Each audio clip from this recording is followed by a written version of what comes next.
你相信吗？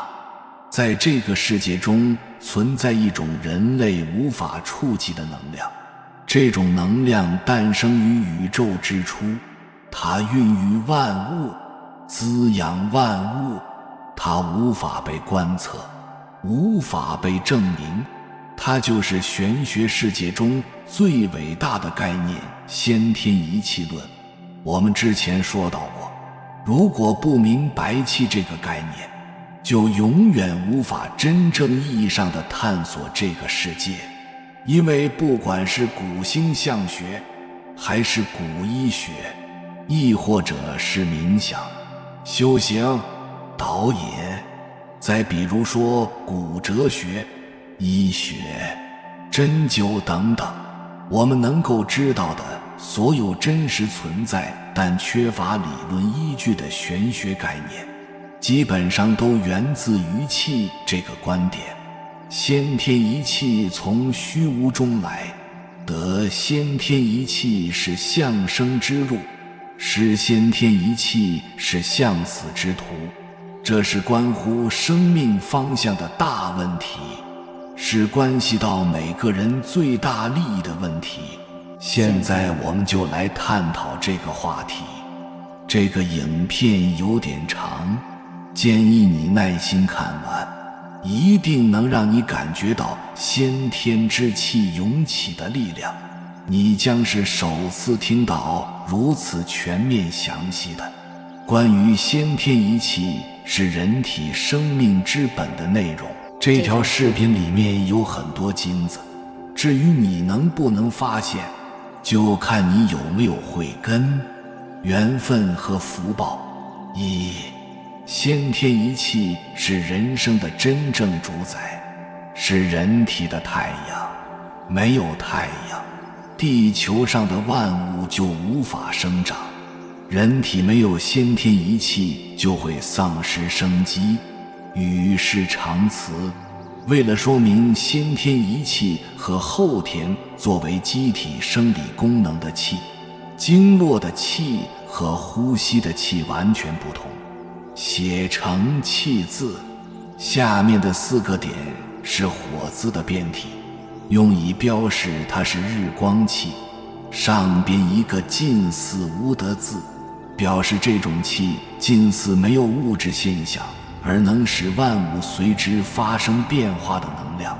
当这种精微物质没有外力的作用时，精微物质的能量和形体相等，阴阳平衡，道家称之为无极。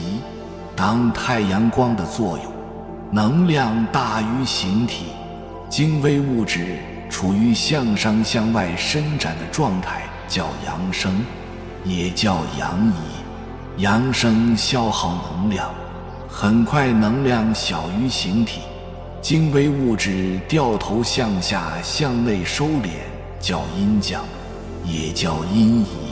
太极生两仪，两仪之间感应交合，充气以为和，形成第3种物质和气，也就是老子说的三生万物。万物负阴抱阳，充气以为和。周易万物之生，负阴而抱阳，莫不有太极，莫不有两仪，氤氲交感，变化不穷。张伯端在《物真篇》里说到是虚无生一气，便是一气产阴阳，阴阳再合成三体，三体重生万物昌。精微物质的这一太极状态，阴阳混一，道家称之为先天一气。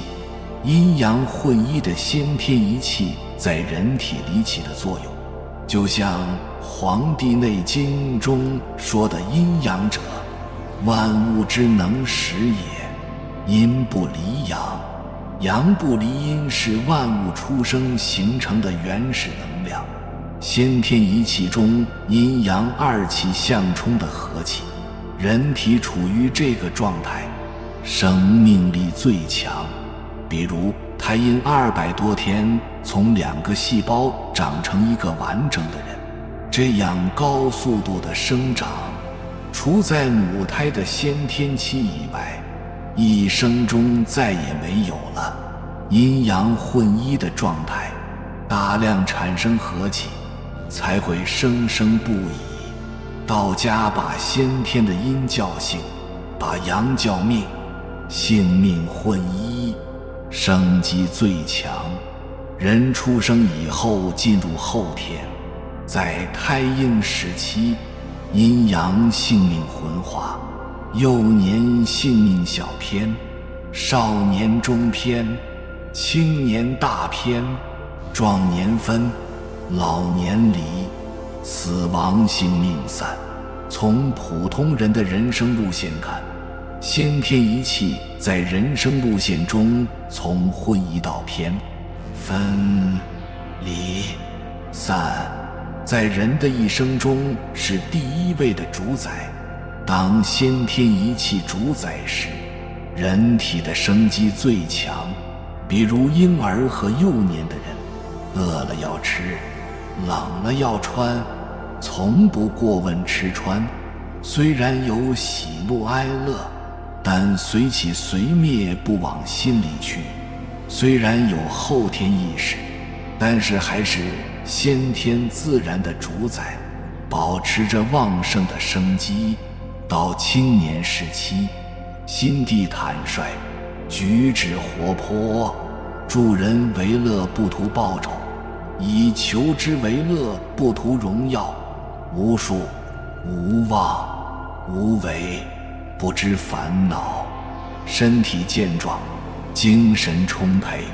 把人的精神分成2种心理活动的话，先天一气的元神和后天食神，前者是根据自然本性自内向外的本能之神。老子讲的玄德生而不有，为而不恃，长而不宰，是谓玄德，说的就是元神。无妄无私的思维活动就是出自本性元神，而为了荣誉而做善事，为了名利去显示才能，有妄有私的思维活动就是出于食神。食神是由外物引起的欲望，是由外向内运动的，这种运动足以灭身，当人所谓的成熟了。后天食神主宰，忘记了自然本性的真实需求，食神一起，元神退位，先天之性便深藏，先天之性深藏，先天之命便外散，肾为先天之本，肾气外散，先天之命外散，后天机制的阴阳2气便分离。这一分，5行之气就互相克制，5行一克，丙受的偏气便发，偏气一发，七情六欲即动，七情六欲一动，5脏6腑便伤，人体阴阳离绝成了否卦。食神主宰着眼耳鼻舌身6根，它们一动就消耗内能，喜怒哀乐欲和6根都被骂成贼。喜则气缓，怒则气上，爱则气消，乐则气乱，欲则气丧。人体的5脏6腑是个大自然的天道系统，人为的没有节制的情志，就会破坏人体的天道。6根是向外的窗口，是丧失内能的贼户。说到这里，一定有人说，在社会上混怎能不用食神？不得已为了生存用食神。元神做事是食神万倍的高明，因为元神通跨越时空的大慧，能知其白首其黑，通有入无。食神只通志，只在3维空间折腾，累得很。高明的人都是元神主事，食神辅助。现代教育使很多人僵化地独用食神，用过了不知道马上扔掉，在空闲时进入自然状态，对丧失的内能做及时的补救。可惜的是，很多人不知道生死的内幕，不让自己闲着，退了休还要找事做，食神主宰惯了，享受不了元神当家的轻浮，不知人体的天道，不认识人体内的众生，到医学中归纳出魄，魂、神、性四大精神系统，分3层管理人体：中央控制决策系统、直属管理协调系统、具体实施执行系统。中央控制决策系统主要包括心藏神中的真心、心阳神、心阴识神以及3魂。直属管理协调系统则主要是7魄等，具体实施执行系统则非常庞大，其中主要的是5脏阴神和阳神。39虫是人体里没有的，是吃动物尸体带入体内的。饭馆里的贪欲、名车豪宅，哪些是人体自然需求的？体内诸神都需要道德能量的供养，但是多数人是根本自己不认识自己神，也从来不理睬。人自私到自己不管自己的程度，还怎能活得好？以吃饭为例，饿了再吃的天道都不去遵守。年轻时的饭量，是因为年轻时的先天仪器能量足，人体可以承受。到壮年、老年，先天仪器几近耗损殆尽，还是年轻时的食量。5脏6腑之神早就因为缺乏道德能量罢工，无知的人们还是拼命往嘴里塞，造成疾病丛生。全人类的自私贪欲大量消耗神气，使肺筋薄弱，造成全球的猪流感大流行。这不过是人体天道对昏睡的人们的警告。古代医书《类经图》一说：神者身也，鬼者龟也。精微物质向上运动为阳气，就是神；精微物质下降内归较阴气，就是鬼。处于上升伸展期，供给周围能量，专门利人、乐于助人的能量很大的称为神。处于下降的反归时，吸收周围的能量，自私自利叫缺德鬼。物欲横流的时代，就是下降反归期，就是造鬼的时代。天得这种精微的物质，你只有拥抱它，名生实死，才会不被时尚湮灭。努力大公无私，助人为乐，才会增长阳气。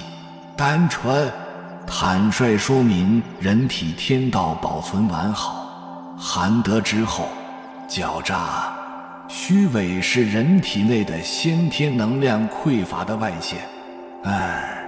重拾先天仪器，进入玄牝之门，让天地的元气流入体内，让决定生死受夭的先天仪器主动的回归，从单纯的消耗到无论中年、老年，内能无情地被消耗到恢复至太卦的先天气旺盛，后天气密固的青少年状态。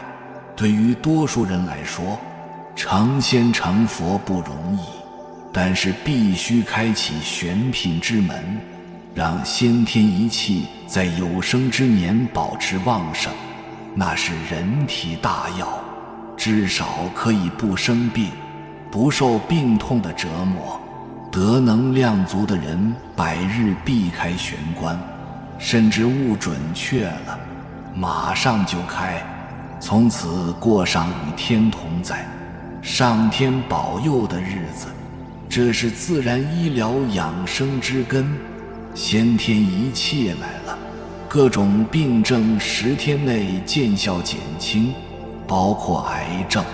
老子在《得道经》中说，玄关的地方很多，古神不死，是谓玄牝。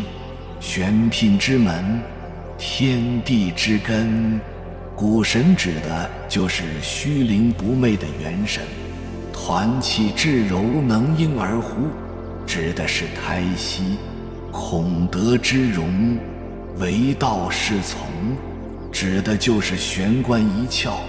生而不有，长而福载，是谓玄德。这个玄德也指元神。老子5000言几乎都在直接、间接地描述这先天一气，阴阳混一，加上和气，在上篇已经知道先天一气的内涵。人体后天的心肾，先天叫性命。这个性命如何混一？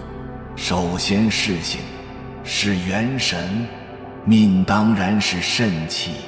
何为元神？无念。老子说的秩序即也。念头一睁眼就不停地开始放电影了。什么时候停？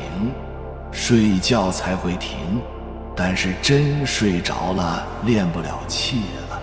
要咬明似乎睡着了，但是有个觉知在，清明朗朗。咬明不是昏迷，没有任何意识，一丝云彩没有的晴空，就是元神状态。手下丹田和心系相依，都用元神，自然不是死手。死手就是食神，用了意识了，落入后天就是假的。似手非手用的是元神，元神是阴，元精是阳。命肾中的元精，用运动阴跷穴捉袭击的办法。熊老师的《老子人法地揭秘》中有详细的理法介绍，把元精调动出来，作为能量准备。能量充足后，只要能真正无念，启动元神，阴阳相恋，性命相吸，元神自动就会抓住元精。有了阴阳了，还有一个和怎么办？就是手中。似手非手就是手中。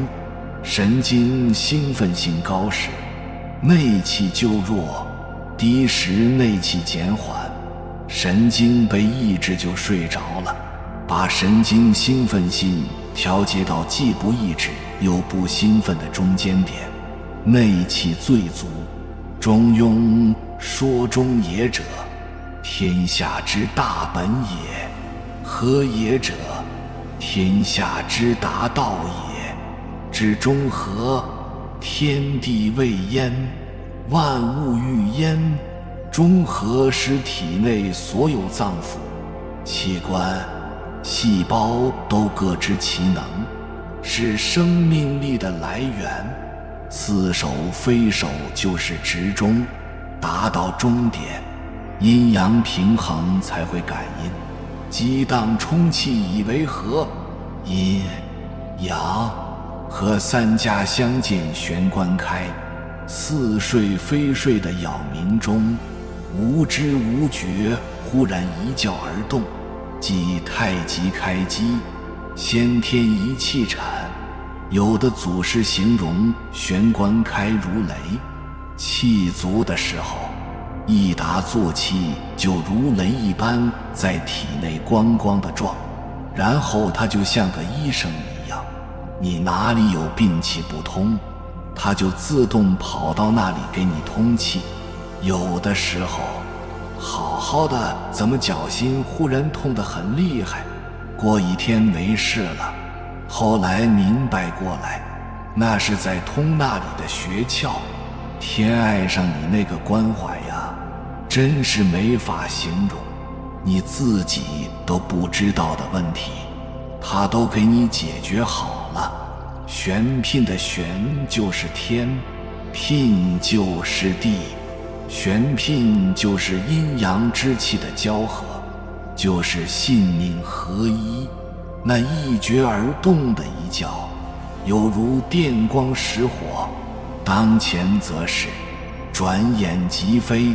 杳冥忽然惊醒的一念，就是我本来面目，所以先见佛才能入道。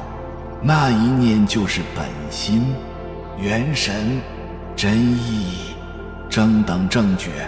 一觉之前只是一段氤氲，一觉之后只有一段灵光独运空中，并无半点杂念夹杂其中。如果未开之前去寻找，开了之后要去守护，都是给晴空释放烟尘，都不是晴空无云的元神。前无所思，后无所忆，干干净净，才是前缘一气之本来面目。玄牝之门，长生之门，玄牝出而合辟成，一上一下，一来一往，循环往复于虚无窟，即是玄牝之门。一出一入之间含妙地，即虚灵不昧之体。虚则顽空，实则居行，不虚不实，即虚即实。从胎息入手，后天呼吸断，先天元心行，久久温养。玄牝出入，外接天根，内接地轴，绵绵密密。其腹一窍开时，周身毛孔无处不开。其轮之气与外来天气相接，不内不外氤氲混合成一片，即返还受气之初，与母气相连之时，就是胎息。玄牝之门，玄就是离门，牝就是坎户。离中真阴下降坎宫，坎中真阳上升，真阴真阳汇合，纯无念的虚静，一觉叫元神，一动叫真意。玄关开，胎息成，先天一气产，元精、元气。元神本是一个东西，元神现元精产元气生，三位一体。在调息的时候还有一个关键点，调息不用后天意识，深水自然澄清，浊精化元精。不然在运动阴跷穴时引动性欲，元精容易变浊精，损失先天元气。胎息练成后，只是草还丹，还要勤温养。在茶时、饭时、应酬时，微微用一点意识凝神于虚无穴中，自然有和天地之气合为一体。久之，先天一气旺盛，人自降生与先天阻气断绝。性待气上移于心，待气下移于肾，元神失位，食神主事，少而壮，壮而老，老而死，性命不能合一。从16岁开始，每96个月生一阴爻，64岁纯阴的坤卦，先天一气消失干净。然而玄关开启后，才补100日，得元气64株，坤卦变复卦，一阳生，在100日变临卦，二阳生，在100日变太卦， 3阳生，还可以4阳生变大壮卦，5阳生变怪卦，6阳生变纯乾卦，身体成童子的纯阳态。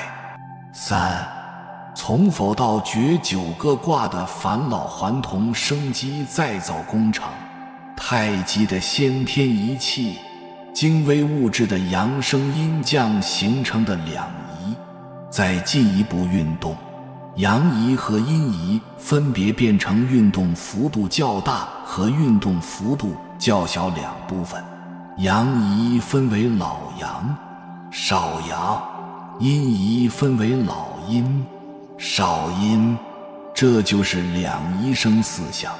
同理再进一步，4象生8卦，少阳分成阴阳，少阳之阳为离卦，少阳之阴为震卦，老阳分成阴阳，老阳之阴兑卦，老阳之阳乾卦，少阴分成阴阳，少阴之阳巽卦，少阴之阴坎卦，老阴分成阴阳，老阴之阳艮卦，老阴之阴坤卦，这就是4象生8卦。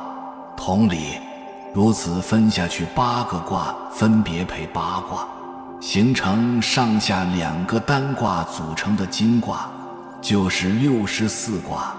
依此理还可以变化下去，但是为了表达人体先天一气和年岁的关系，64岁是一个普遍的寿数。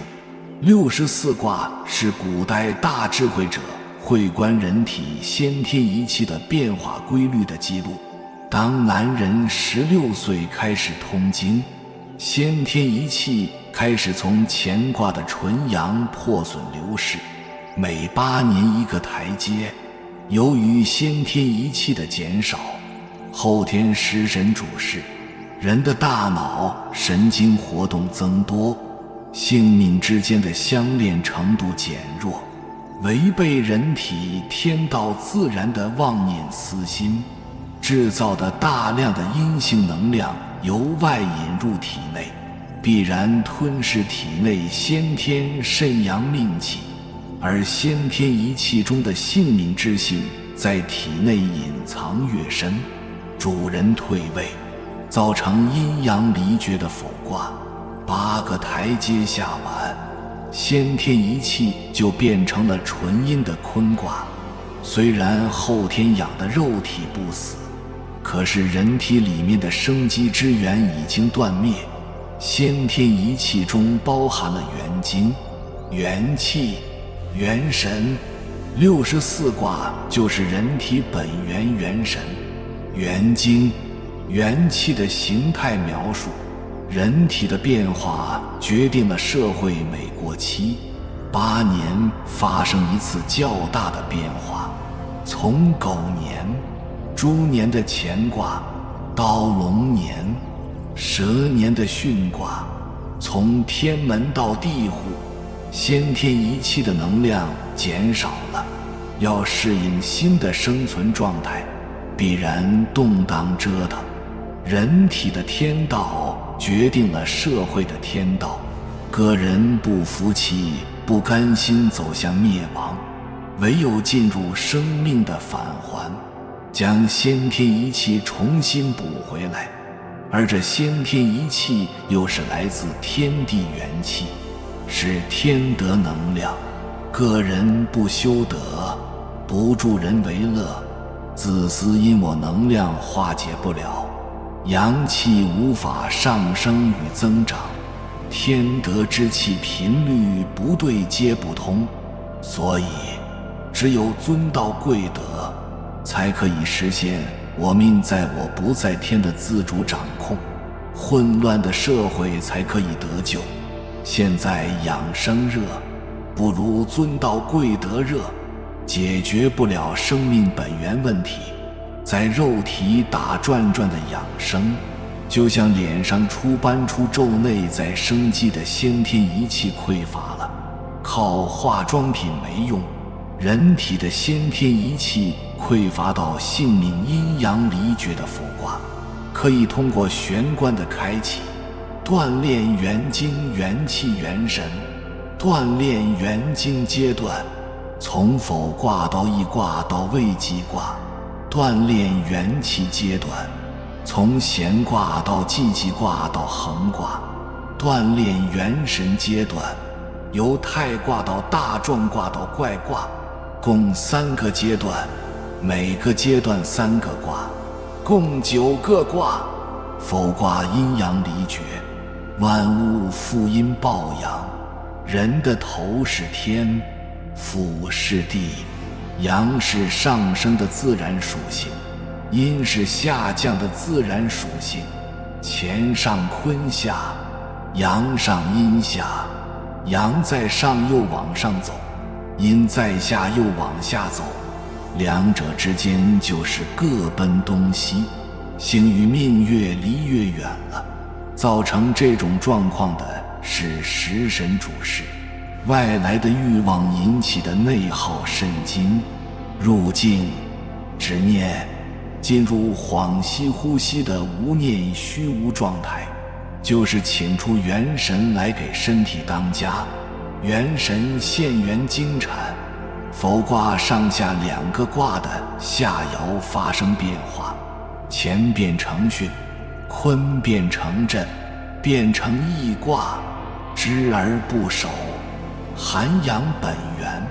易卦是身体的阳性能量在身体的两头，通天贯地，百会的能量多一点，涌泉穴的能量少一点，阳气在身体的外圈转，这是大周天。但是中丹田、下丹田是空的，对人体下半部分的命经有利，上半部分还是消耗的状态。但好在进入易卦，已经止住走向死亡衰老的路，在此基础上，还要从后天主死的路返回先天主生之路，使一卦上下2卦各自所新生之爻得到应有的长壮，而上升到中爻的位置，使一卦变成未济卦。一心3观，安神于中。未济卦火在上，水在下，人的心神就是火本来在上，人的肾水本来在下，要让火下来，水上去，阴阳相报，先天一气才会产出。凝神气血，胎息止后天呼吸，心息相依，正悟空性。一手丹田的神主就是火入水，水自然蒸腾上行，化作口中甘金，性能量增长，情欲不动，静心折藏，百骸无病，使未济卦上下2卦新生之爻各自强壮，而上升到最高爻，变成咸卦，气液造化，变而为金。口中甘金乃肾气上升，将神水吞咽，有形的水到了胃里，无形的气滴入下丹田，以此生精，达到鸡精盈满布丝银的紫色玉，筋骨强壮。咸卦上下2卦的第一爻出现阳生阴，阴生阳的变化，而咸卦变成济济卦，水在上，火在下，阴向下，阳向上，它们各自按照自己的天然规律运行。水在往上走，火在往下走的途中，阴阳相遇，就是水火既济，后天返回先天。这一系列的执念，使人后天之心得欲，返回先天道心的心，后天口鼻呼吸的气，返回先天胎息的命。否卦变一卦，消除形成疾病的邪气，易卦变为忌卦，消除形成阳虚的虚气；未济卦到咸卦，消除疾病来源的情志波动；咸卦到济济卦，聚精养气，聚气养神，精神内守，杜绝了所有促成疾病的来源。这先天一气各家都是秘密。佛家说，我有一物，上住天，下住地，无头无尾，无面无背。儒家说，有朋自远方来，不亦乐乎。道家说，前贤之后，后贤前。这个前贤指初8的月亮，后贤指23的月亮，两个正反的月牙上下连在一起，不是个太极图吗？就是先天一气的描述。这个先天一气的获得，不是什么功法、姿势、时间、方向等条件，而是出自性命双修的虚极精度。不要回忆，不要刻舟求剑，而是无意识的顺水行船。人体全部的后天反先天工程说了5个，对一般人已经不易。后面的4个卦是内丹高端境界，对一般人是望尘莫及的，因此就不在这里发表。长生不老的内秘各家有各家的说法，门户相争。好在有近现代的黄元吉、赵碧晨、韩秋生这些名师，打破门户和秘传之局限，采各家所长，把长生的秘密从老子、道德经中一地挖掘出来，生怕后人误解，造成差之毫厘谬之千里的遗憾，处处精确地指点清楚。在此对这些真师表达崇高的敬意，感谢陈全林收藏了这些难寻的好书，送给我参悟实践。感谢大道慈悲，如太阳永照人间，让我们每个人的太阳先天一气在生命中永远照耀。凝神气血，一手丹田，神意就是火，丹田渗水，火入水，真阴真阳合一的先天一气，腹部灼热，如太阳落在水里。丹家称海底红日，莲就是无念之真心，达到无念就坐在莲花上了，元神就来了，得一之宇宙大元气就接通了。先天一气并不是练出来的，原本就在身上，只是用静的方法把它找到而已。为什么在身上还要找？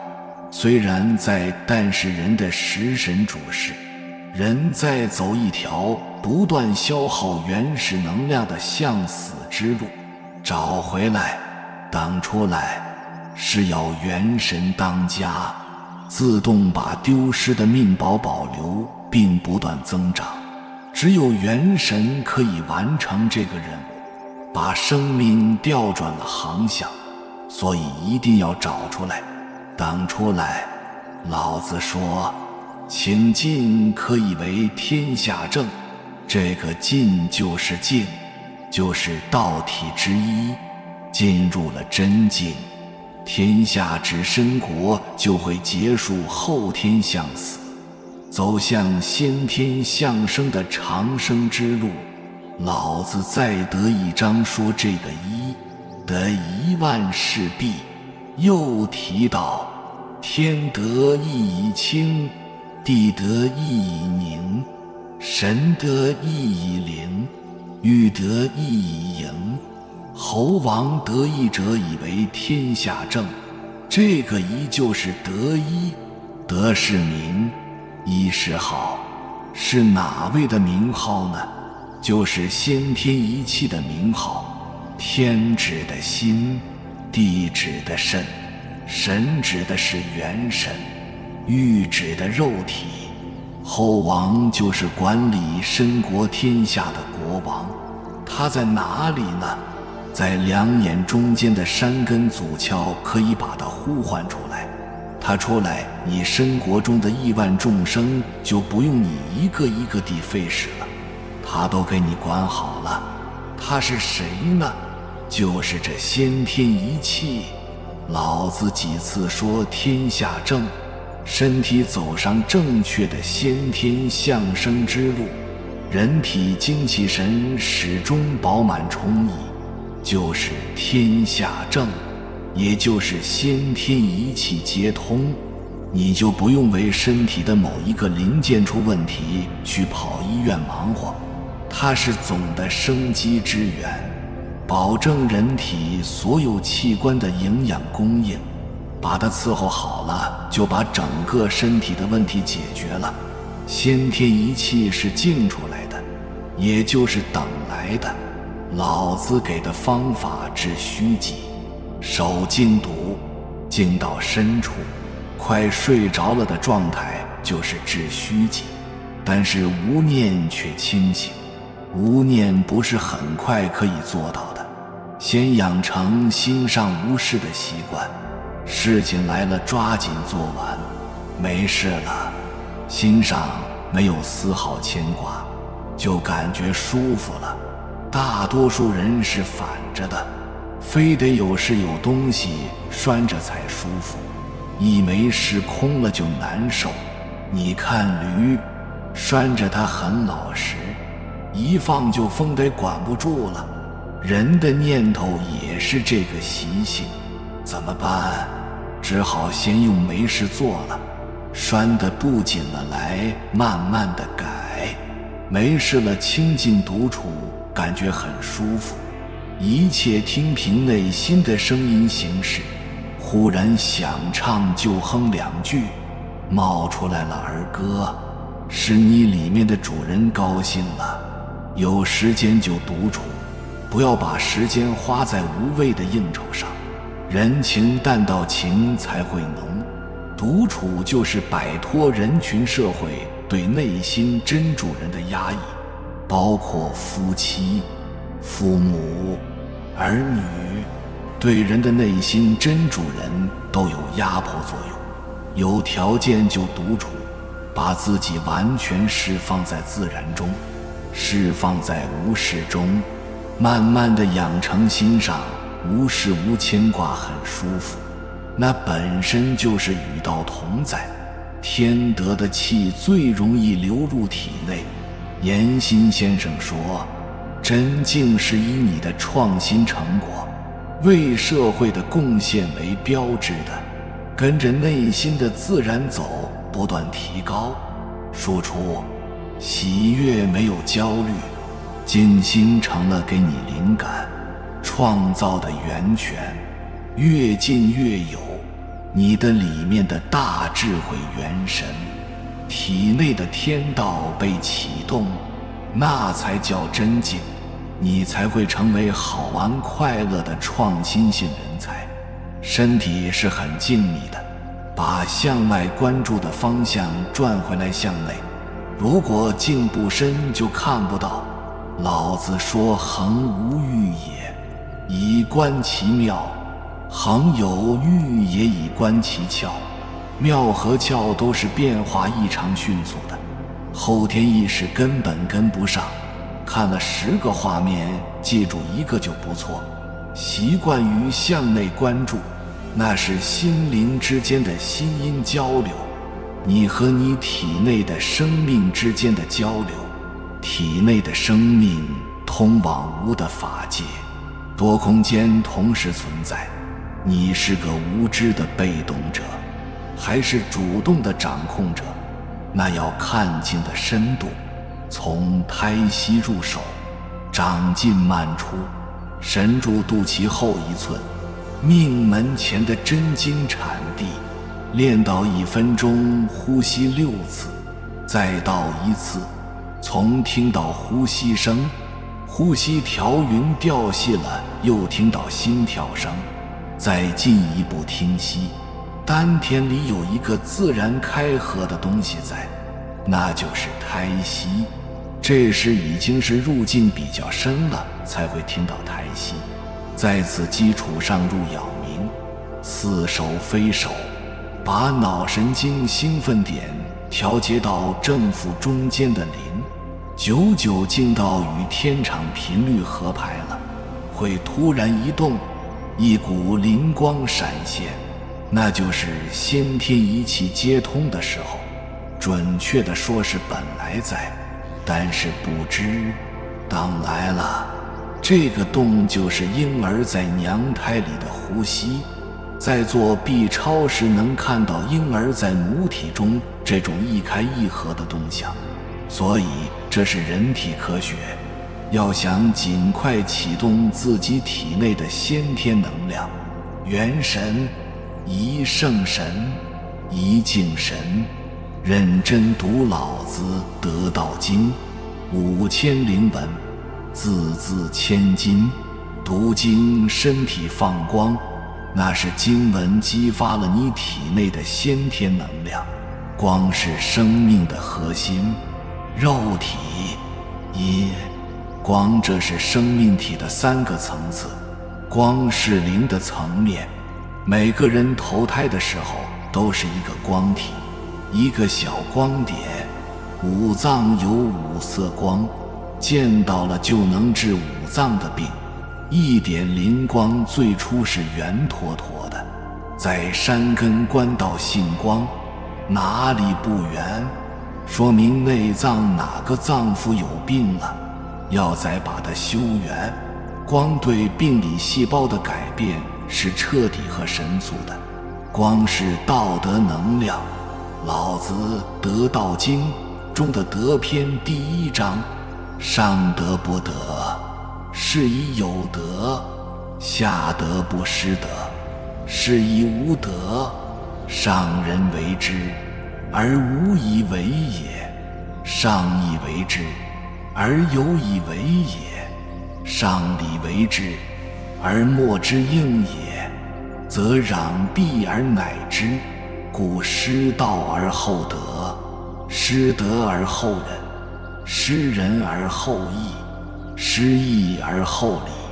夫礼者，忠信之薄也，而乱之首也；谦实者，道之华也，而愚之首也。是以大丈夫居其厚，而不居其薄；居其实，而不居其华。故取彼取此。为什么读这一章可以治病？这个仁义礼智信就是5德，对应的是5脏，通过声音的声波传递给5脏道德能量。贫乏的精神营养足了，肉的器官才会没有病。上德就是先天一气。老子经典博大精深，里面藏德都是宝，认真读好处多多。读得道经是在最高明的层面治病，通光声音携带的光能在灵的层面，在本源的层面自动纠偏。得道经就是你自己的神医，人在娘胎时的这个天然节奏。作为成年人，最初从山根祖窍感觉它的存在，一静下来就忽悠地动着。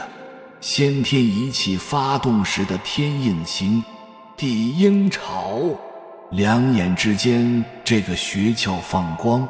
我第一次见到的是金黄色的，作为那静中的一动一叫，元精、元气、元神同时产出。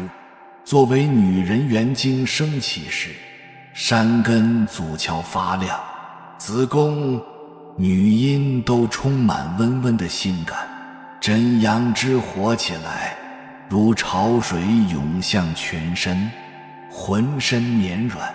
有缘人，感谢你看到最后。